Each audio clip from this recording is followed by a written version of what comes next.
Welcome, welcome, students, to another rousing edition of Test Review. Woo, we're so excited.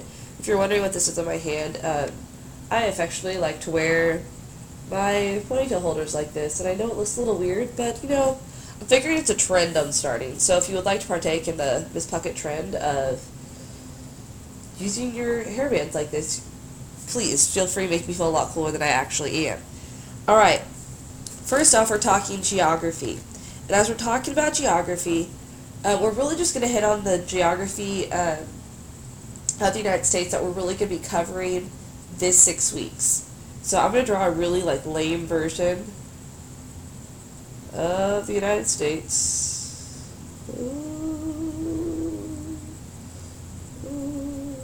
Okay, so this is the eastern seaboard of the United States. And I want you to think about real quick, just for a minute, while you're kind of staring at this vague representation of the side of the United States. Imagine the rest of the United States off over here. But right here, there's something really big right here. I'm trying to think what those are called. And I'm going to draw, again, I'm going to draw my little Mercantilism map. My little awkwardly shaped England. If anyone here is from England, I'm so sorry I'm misrepresenting your country so much. I am not an artist, nor do I ever claim to be, because, man, if that's what England looks like, that's not what it looks like at all, so, yeah, not me. Furthermore, down here at the bottom, something vaguely like that, Spain. And not to say this is the size difference between Spain and France. You get the basic, what we're basically saying though. Okay, so colonists are going to travel. I'm going to get a little post-it here because I have one handy. So, I'm a colonist. Right. You can't even see what I'm writing. Okay, colonists. Okay, so colonists start in England. And for whatever reason, there are some people who are going to leave for, well, actually, a little setting to this. We'll have people that leave for religious reasons. So we'll have religious people.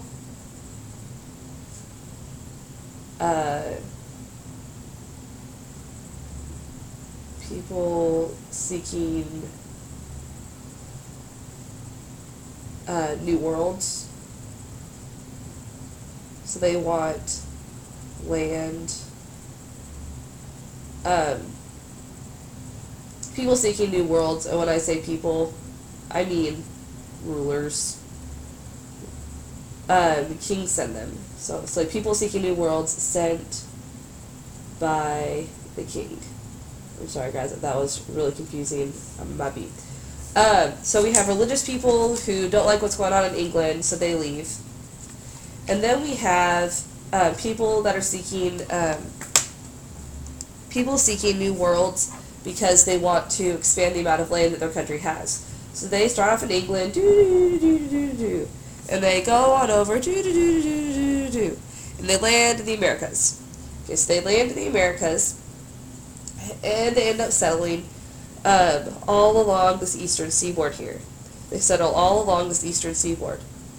However, as they kind of keep kind of building inward, and I asked you to think about what these right here are called. I gave you a little bit of time.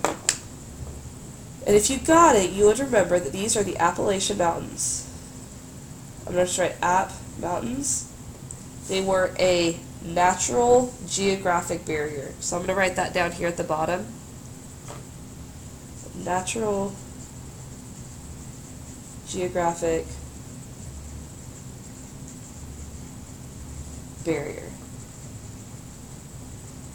It's a natural geographic barrier for early colonists.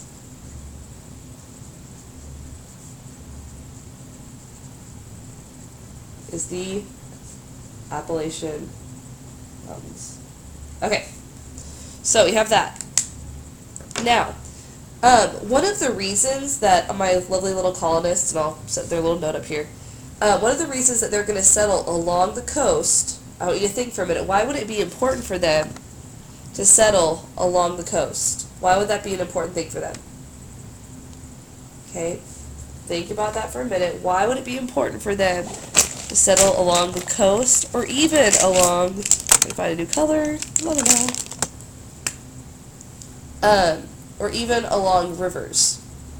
Why would it be important for them to be along the coast? And I'm going to give you 3 seconds to think of the title of this ocean right here in the middle. 5. I said 3. 3, 2, 1. Atlantic Ocean. Okay, the Atlantic Ocean. So the Atlantic Ocean is here. And we have all these people that are settling along the Atlantic. Now, can you tell me why they would want to settle along the coast? Okay, they want to settle along the coast because it's good for shipping, like shipbuilding, trade, all of that.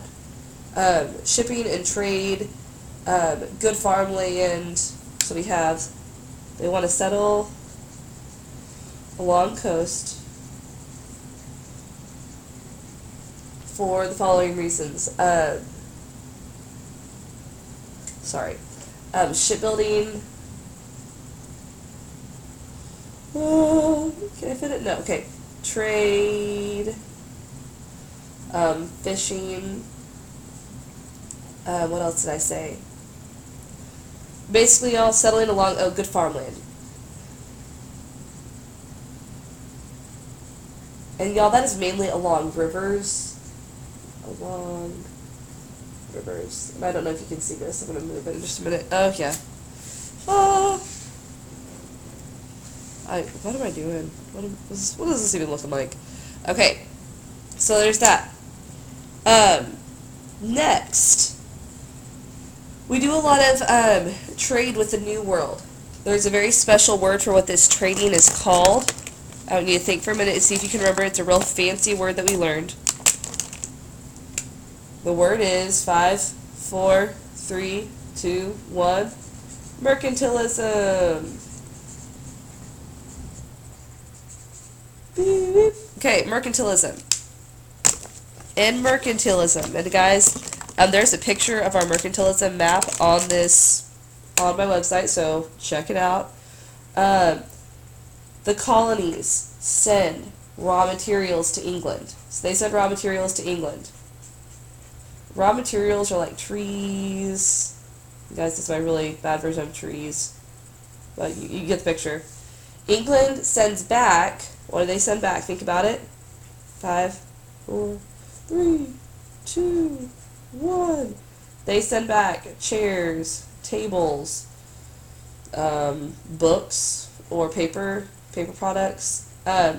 Basically, they send back manufactured goods. Manufactured goods.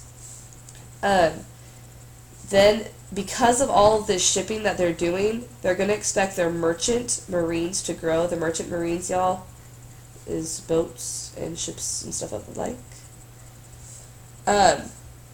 England also tells the colonies, because, the colonies have all these great natural resources. They may be limited by where they can travel because they can't go past the Appalachians, but they really do have a lot of great raw materials. England, though, says they are not allowed to have something. I mean, you think, what are they not allowed to have in the colonies? What are they not allowed to have? Okay, I'm going to draw my little picture here, see if it's striking a chord with you.